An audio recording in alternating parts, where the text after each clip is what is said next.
আজকের বিষয়বস্তু বর্ষাকাল এবং সাধারণ রোগ ব্যাধি। আপনারা জানেন এই যে বর্ষাটা পড়ছে, চারিদিকে দেখছেন টিপ টিপ করে বৃষ্টি পড়ছে। এই বৃষ্টির পরে বিভিন্ন জায়গায় ছোট ছোট জল জমছে এবং আপনারা জানেন এই জল জমার মধ্যে থেকে মশার বৃদ্ধি পাবে এবং এই মশা বৃদ্ধি পেলে অন্তত দুটো রোগ খুবই ভয়াবহ আকার ধারণ করবে। একটির নাম ডেঙ্গু আর একটির নাম ম্যালেরিয়া। আপনারা ডেঙ্গু সম্বন্ধে গত 15-20 বছর ধরে শুনছেন। একটি ভাইরাস ব্যাধি, ভাইরাস জনিত ব্যাধি। এ শরীরের মধ্যে বাসা বাঁধলে ধীরে ধীরে অ্যান্টিজেন অ্যান্টিবডি রিয়াকশনের ফলে মানুষের শরীরে দুর্বল করে দেয়, মানুষের শরীরের প্লেটলেট কাউন্ট কমে যায় এবং আপনারা জানেন যে প্লেটলেট কাউন্ট কমে গেলে রক্তপাত হতে থাকে।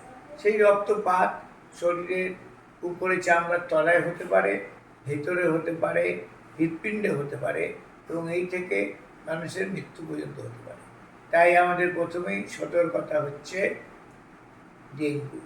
এই ডেঙ্গু সতর্কতা হতে গিয়ে আমাদের প্রথমেই বলতে হবে যে ডেঙ্গুর মশা যেহেতু খুব অল্প জলে এবং পরিষ্কার জলে বাসা বাঁধে, তাদেরকে বাসা বাঁধতে দেওয়া চলবে না। মশার আঁতুড় ঘরেই বিনাশ করতে হবে। তার জন্য কী কী করা কর্তব্য? প্রথম করা কর্তব্য হচ্ছে সেই মশার আঁতুড় ঘরগুলোকে বাঁচতে হবে, কোথাও জলকে জমতে দেওয়া হবে না। সেইখানে স্প্রে করতে হবে, দরকার হলে গাপ্পি ফিস পর্যন্ত ছাড়া যায়। এরপরে সেই মশা যেন আমাদের শরীরকে স্পর্শ করতে না পারে, তাই আমাদের সকলকে মশারি টানিয়ে শুতে হবে।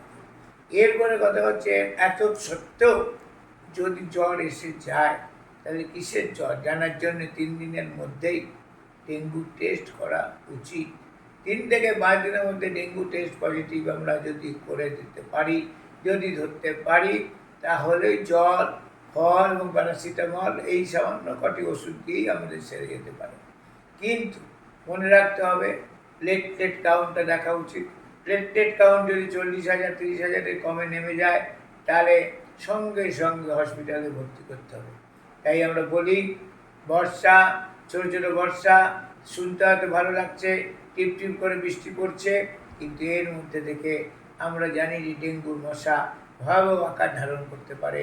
এই বিষয়টা আমাদের ভীষণভাবে সাবধান হতে হবে এবং আমাদের চেষ্টা করতে হবে মশাকে আঁতুড় ঘরে বিনাশ স্প্রের সাহায্যে। 2 নম্বর হচ্ছে মশা যদি বা আসে আমাদের কামড়াতে না পারে, সেই জন্যে মশারি টানিয়ে শুতে হবে নিতান্তভাবে। যদি কারোর ডেঙ্গু হয় তাকে আইসোলেট করে তাকে মশারির তলায় রাখতে হবে, এতে তার শরীর থেকে অন্য একজনের শরীরে মশা কামড়ে না যেতে পারে।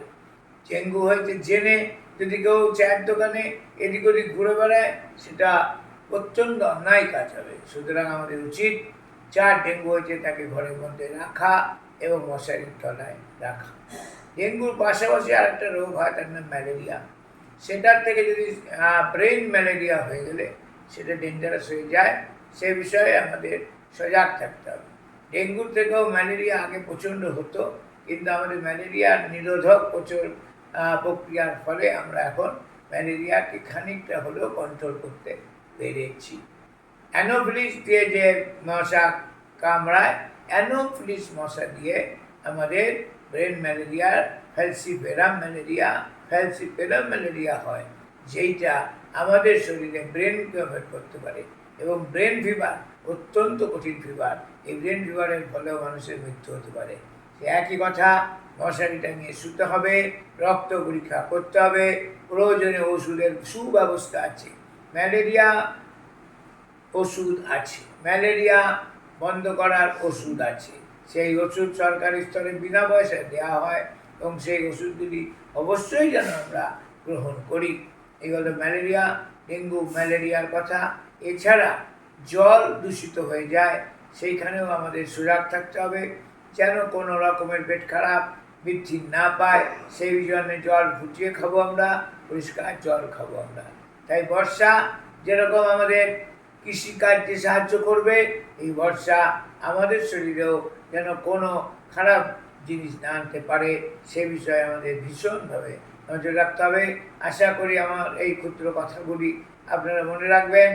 এক কথা হচ্ছে মশার ডিম পাড়তে দেবেন না, 2 নম্বর মশারির তলায় শোবেন, 3 নম্বর কিছুতেই সেই রোগীকে ঘোরাঘুরি করতে দেবেন না, এবং জ্বর হলে রক্ত পরীক্ষাটা বাধ্যতামূলক করবেন।